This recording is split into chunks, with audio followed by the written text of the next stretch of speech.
Chapter 1. The Clearing. The trail disappeared long before they noticed. It wasn't abrupt, no sudden wall of forest or warning sign. It simply thinned, narrowed, and then dissolved into a suggestion of foot traffic swallowed by ferns and swordgrass.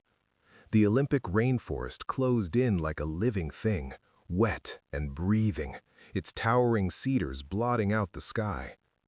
Evan was the first to stop. "Okay," he said, turning slowly. "Either this is the most authentic backcountry experience ever, or we're lost." They stood in a loose cluster, 4 figures swallowed by green and shadow. The air was damp and heavy, clinging to skin and clothing. Moss hung from branches like rotting fabric. The forest smelled wrong, sweet, decayed, metallic beneath the rot. Lena adjusted the straps on her pack. "We shouldn't have left the spur trail." Marcus waved it off.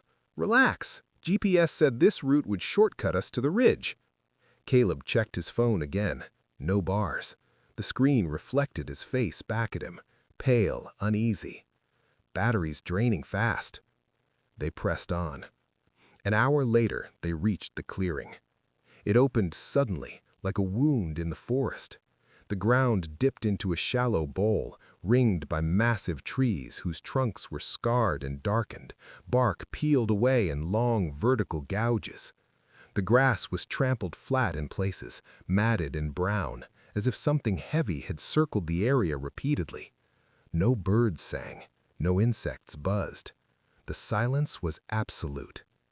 Evan grinned, trying too hard. "See? Perfect campsite. No one around for miles." Lena didn't smile. Her skin prickled.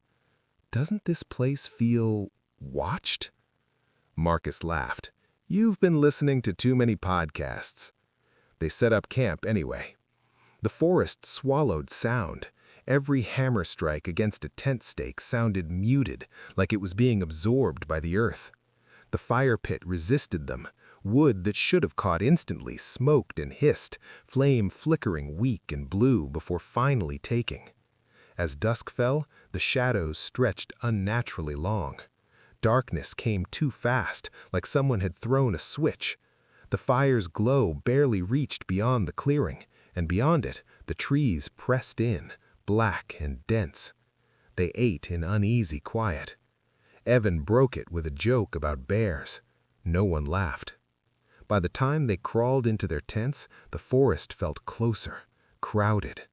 Lena lay awake listening to the sound of her own breathing, to the subtle shifting of something large moving beyond the fire's dying embers.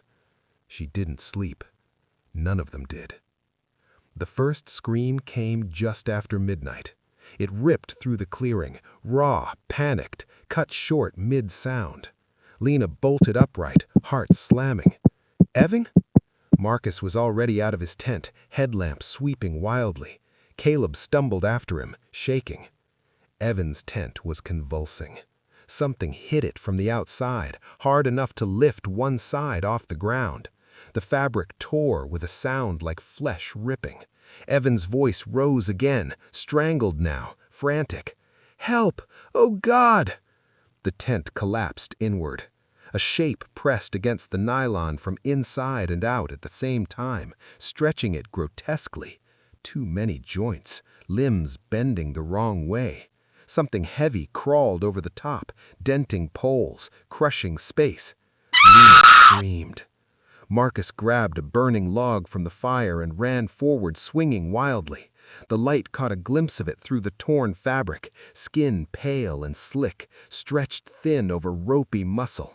A limb unfolded, then another, moving with an insect's precision, but far too large.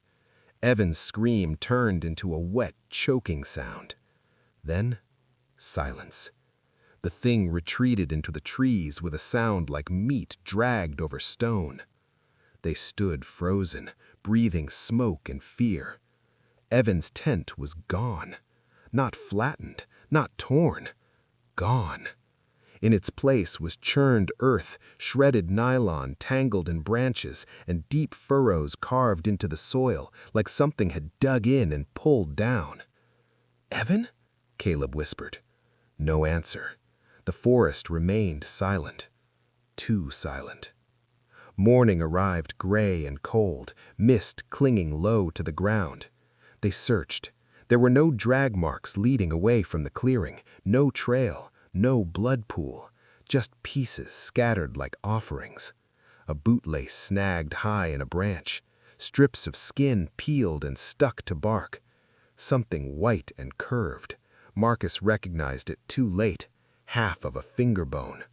Caleb vomited until bile burned his throat. "No animal does this," Lena said.